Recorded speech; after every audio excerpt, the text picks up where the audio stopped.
Total process যদি আপনি দেখেন, বানানোর থেকে শুরু করে একদম সার্ভ করা পর্যন্ত, যে মানে কন্টামিনেশনের চান্সেস আর ভেরি হাই।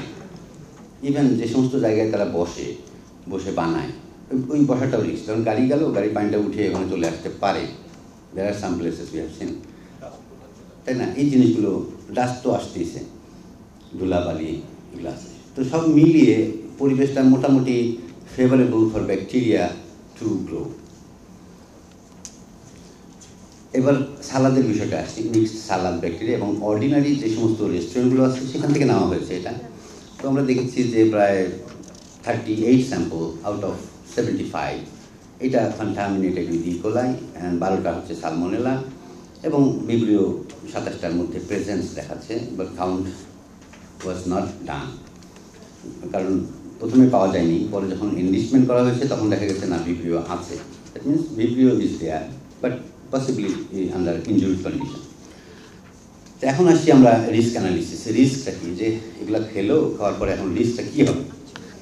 তারপর দেখেন যে ধরেন যে সার্ভিং, মানে যেটুকু সার্ভ করে, ধরেন এক প্লেট চটপটি, এখানে মোরালেস 261 গ্রাম 260 গ্রামের মতো থাকে।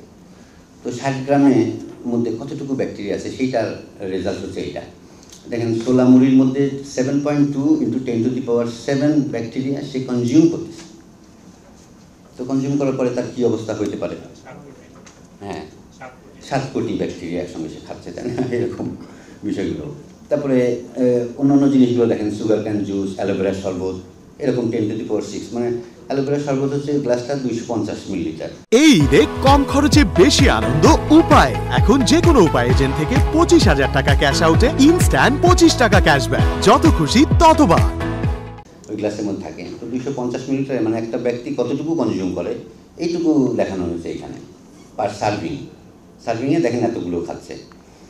এবং এটাকে যদি প্রবাবিলিটি অফ ইনফেকশন করা হয় তাহলে দেখা যায় কি, যে 54 জন out of 100 can be infected, infection হইতে পারে।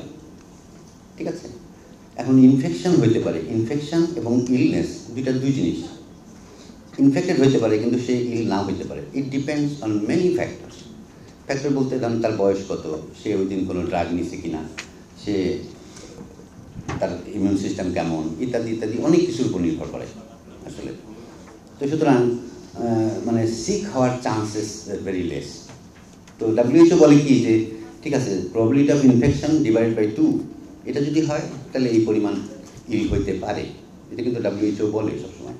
তো আমরা ওই দিকে যেতে চেয়েছিলাম, পরে আমরা দেখলাম যে না, আসলে ফ্যাক্টরগুলো দরকার। যে ইনফেক্টিভিটি ডোজ, আমাদের দেশের পপুলেশনের উপর এটা কোনো ডাটা নাই, যার কারণে আমাদেরকে আমেরিকার ডাটার উপর ডিপেন্ড করতে হচ্ছে। আমেরিকার ডাটা, যে লাল কালি দিয়ে যেগুলো না, এই ডাটাগুলো হচ্ছে আমেরিকান ডাটা।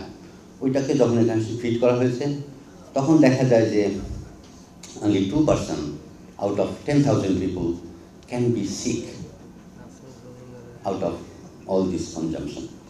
এটা কনজাম্পশন করে মাত্র 2 জন হতে পারে 10,000-এ সোলাম ইকোলাইয়ের ক্ষেত্রে। আবার সালমোনেলার ক্ষেত্রে দেখা যায় কি, যে 4 জন আউট অফ 1 লাখ পিপল, মাত্র 4 জন। তারপরে ভিব্রিওর ক্ষেত্রে দেখা যায় যে প্রায় 1 কোটি মানুষের মধ্যে 1 জন হতে পারে, কারণ ভিব্রিওর ডোজ ইজ ভেরি হাই, 10⁸8। এই পরিমাণ ডোজ যদি একজনকে খাওয়ানো হয় তাহলে সে সিক হতে পারে। কিন্তু এই সব ডাটাগুলো, মানে যখন আমরা আমাদের ডাটা এর সঙ্গে ফিট করা হয়েছে তখন কিন্তু এই রেজাল্ট।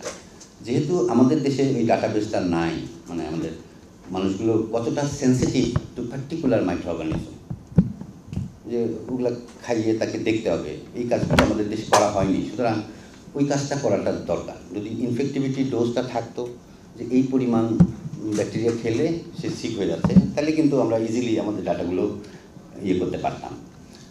এই যে মানুষগুলো ইনফেক্টেড হচ্ছে কিন্তু ইল হচ্ছে না, সেটা হচ্ছে একটা ইউনিক জিনিস। এর মূল কারণটা হতে পারে যে তার ইমিউনিটি সিস্টেম ভালো, কিংবা অন্য কিছু ভালো, বুঝছেন না? এইগুলো প্রায় 400 টাইমস পিছনে আমরা এখন